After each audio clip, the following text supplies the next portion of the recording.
Jeff. Thanks for joining me today, and thanks for being the voice for your group and for the concerned citizens in the area about the ocean reef development there. I've had a bit of a look into it and noticed that the development isn't actually being done by private developers. It's being done by Development WA. How much success have you had voicing your concern and your group's concern about the development and where it's going? Well, I must say to date, and I've been banging away for the last 3 or 4 months, we've come up with a lot of, not a lot of support really from the government or the local council. It seems like it's a fait accompli as far as they're concerned. So as far as I'm aware to present time, all of the appeals and petitions that have gone forward have all been dismissed. So nothing that people are putting out there is being upheld, which is very unfortunate. And I think for us, we're probably a couple of years behind the starting line. So it's a little bit disturbing that these things can go kind of unchecked. And I think I was one of the many that got caught off guard with the recent concept design, which now includes 1,000 medium high density residences and an exploded population of 3,000 to 4,000 people living in a very small precinct. So I think that's what got people upset. So this was initially proposed as a development for the marina, and suddenly they've tacked on things that the citizens and the people, the local residents, were not even aware of. Is that what's happened? That would be accurate. Yep, absolutely. I guess if you back up a little bit and you look at the marina itself has been there for probably 40 years, and it started off the breakwater seawall was put there initially to protect the sewage outlet from the binning up sewage outfall. And so while that was being, while they were building that retaining wall for the sewage line, they decided to put in a bit of an extension on the wall to create a small marina. So I've been in the area since 1988, and they've been talking about developing or upgrading the marina since that time. And it's been kicked, that can's been kicked around for a very long time. But I think recent local government elections, City of Joondalup, it became an election promise that the marina would be delivered, given that they were elected as the elections went along. So that actually grew legs. And so all of the, I guess the last 3 decades of talking about it have actually come to fruition. And there's been quite a lot of concept drawings that people have seen over the last 30 years. And most people thought it would never happen. But obviously, this latest concept has got some traction. And the state government have bought into it. The state government are investing $120 million to develop the new seawall that will be the marina. And then the Development WA have been given the go-ahead to look at developing the site. So this is where we all come unstuck, because we thought we were getting a nice little marina upgrade for the boaties, and we were going to get, maybe get a coffee shop or something, down in that area. But it all come unstuck once people realised that we're going to get high density housing. And I think a lot of people who haven't really looked into the development as such don't realise the complexity of this particular site. I did mention the sewage outfall. The sewage outfall is rated rated the 4th worst outfall in Australia, ocean outfall in Australia. It's pumping out about 200,000 tonnes every day of treated water. So that's one component of it. It was originally designed for 700,000 people. Now it's servicing 1.1 million people. So it's pushing out a lot of outfall. The other thing is, with this marina development, it's actually encroaching on an A-class reserve, Marmion Marine Park or Marine Reserve. So once the project is finished, it will have reclaimed 18% of the reef system within this A-class reserve, which is quite staggering. Yeah. But also, to add on top of that, there's an abalone nursery there. It's rated the best abalone field in Western Australia, if not Australia. It's a marvellous piece of reef real estate that's going to disappear. Also, joined to that is what they call the bush forever.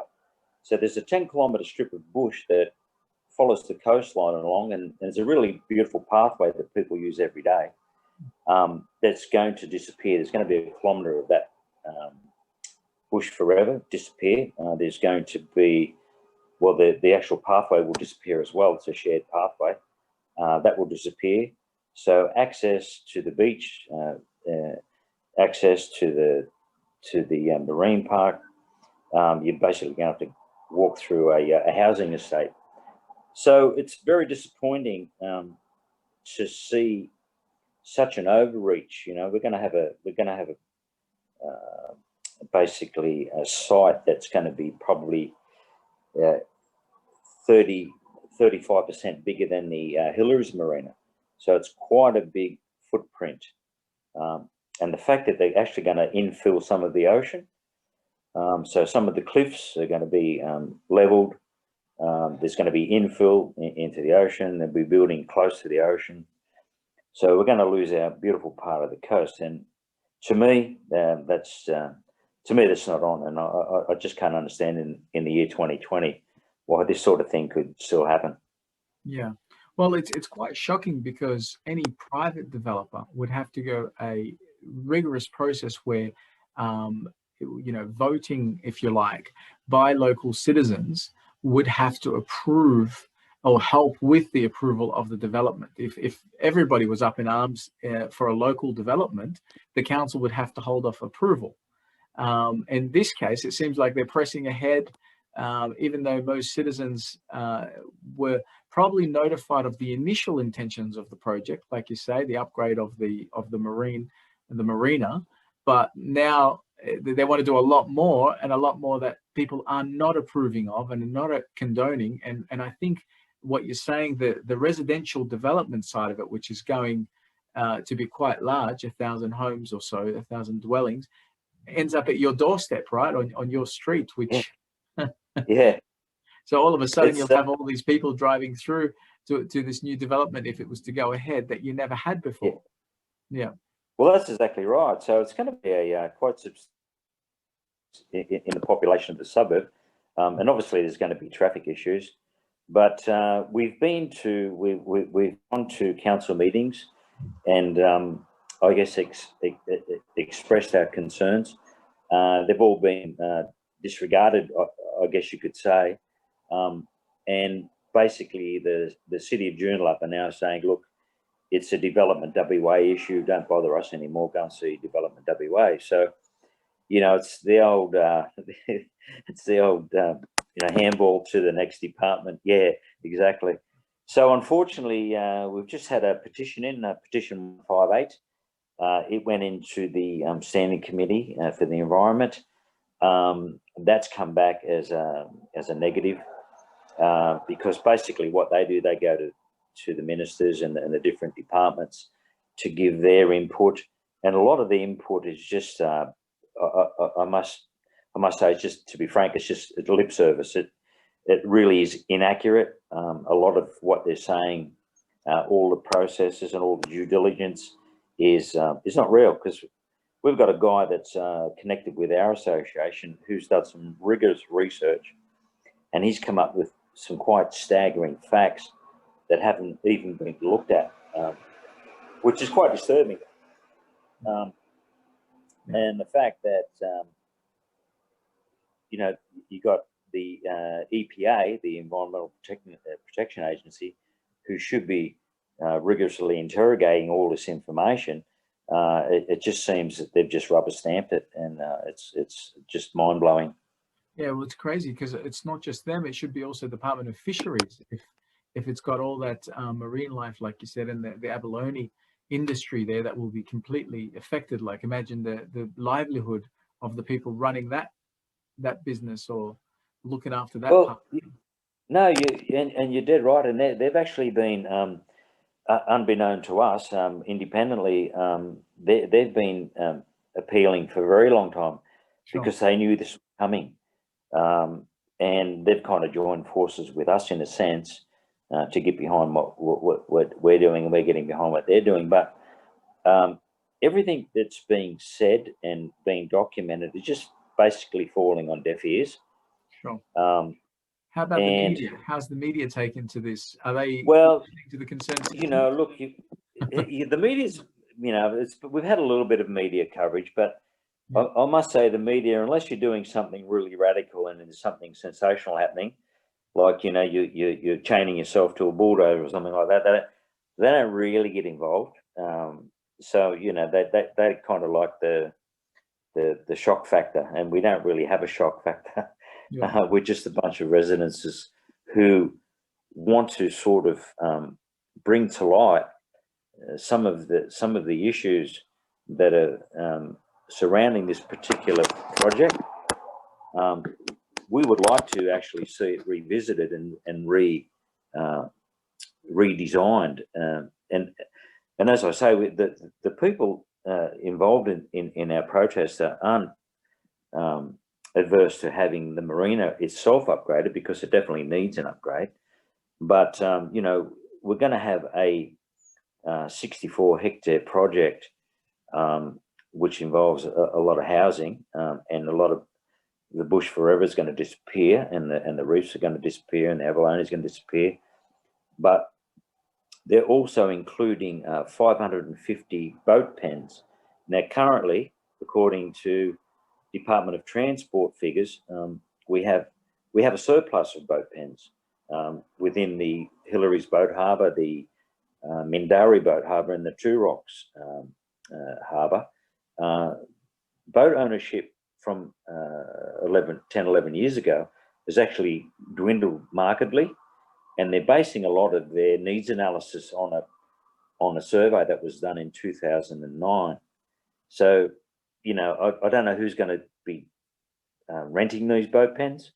And I know one of the guys that's in our group, he has a pen in Hillary's, and that's about 9 or 10 grand a year.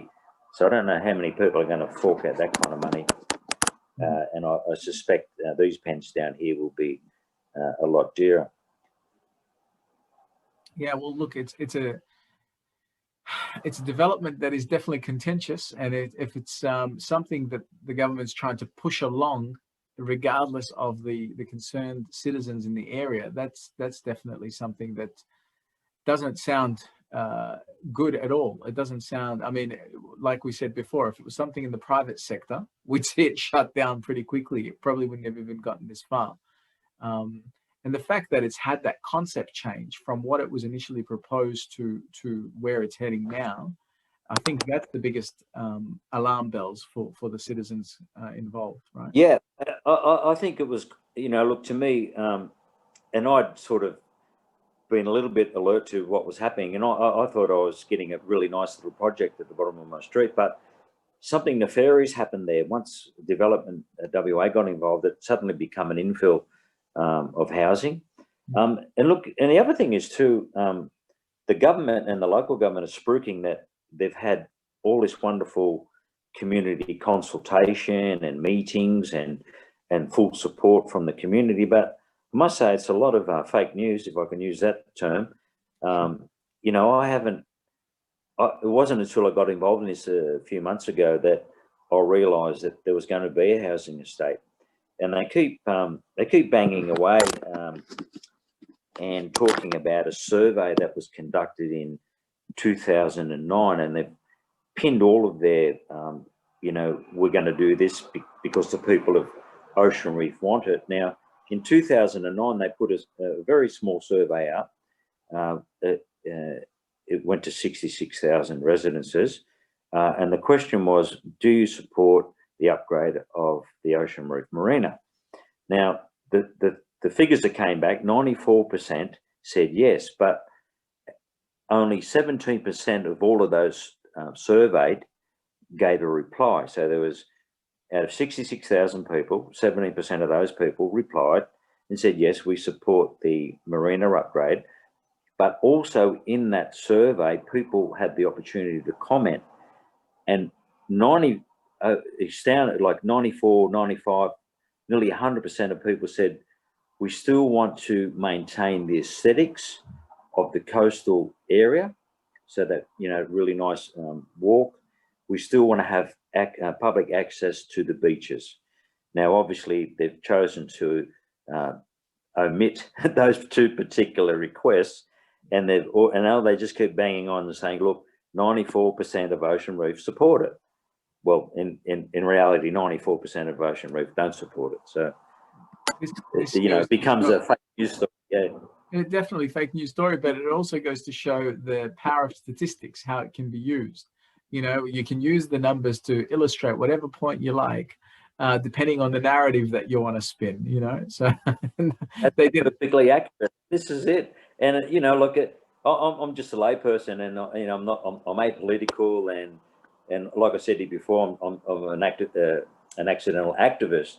But it's not until you actually get involved in these things and understand there's a lot of devious things and a lot of distortion of information and bending of the statistics, and it's quite disturbing. It's really, you know, it's quite ugly. It's got a bit of an underbelly feel to it. You know, it's quite nefarious in my eyes.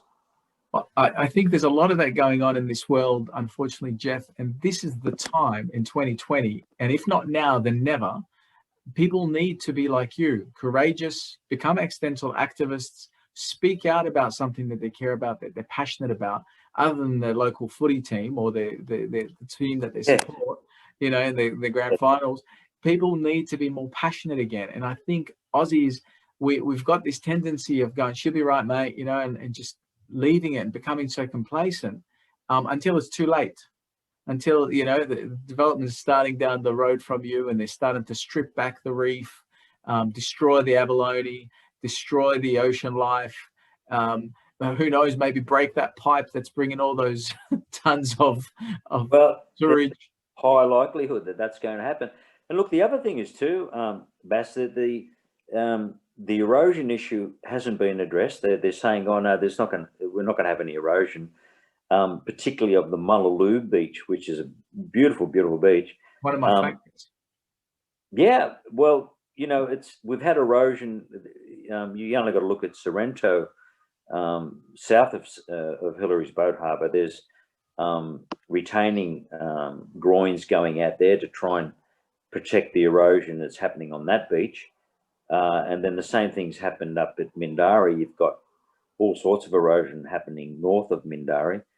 And there's a high likelihood that the same sort of thing is going to happen to Mullaloo, and they're talking about the wrack, the ocean seaweed that builds up on these beaches. That's all affected. So there's a lot of science that hasn't actually been looked at, and you know, even things like the Quinninup current that drifts probably south of Bunbury right up to Geraldton. That brings sand with it, and all that natural current and all that natural movement. All of the sand dunes that are along the coast here are a result of that current. And every time you build a marina or something like that, it just affects those natural ebbs and flows of what's supposed to be happening on the coast. So it's a slap in the face for the environment. I know the city of Joondalup have joined. You know, they've agreed to the Durban sustainability policy that, you know, they're going to be responsible developers when it comes to coastal development. But really, this development just is really, man, it's just smack in the face for what they're doing, and it doesn't even comply with what the Australian government expect to happen around the coastline of Australia. So I don't know why they're not listening to the science, why they're not looking at the facts, because they're all there to see. And if a person like myself can see and interrogate documents that have gone through in the last several years, surely these people that are responsible, you know, for this sort of approval process, surely they could see it, because it's as plain as day. Well, it's like you say, sometimes it's so plain in sight, and people just want to ignore that, because if there's a money situation involved, if there's a money grab in the development, Oh yeah, it seems that that's sort of the thing that promotes and helps people turn a blind eye conveniently. So, Jeff, all I can say is I commend you on your effort, you and your group. Keep up the good work. I want to maybe do another story on this in a little while, and check in and see where you're going. Definitely between now and then, your homework is to speak to as many local members of parliament, your councillors, even if they're saying, no, it's not up to us, it's up to Development WA. You just got to keep on them. I think that's the only way, because these people tend to forget conveniently that they've been put in these positions to represent you and to represent the citizens of your area and of their territory, and take your voice to Parliament, take your voice to the council through the councillors, take your voice to the other departments of government like WA Development, and make sure that they're doing the right thing. I mean, what you're saying is so common sense. It's so stand out just from speaking to you and your group once, and then jumping on the website and having a look at what's been proposed.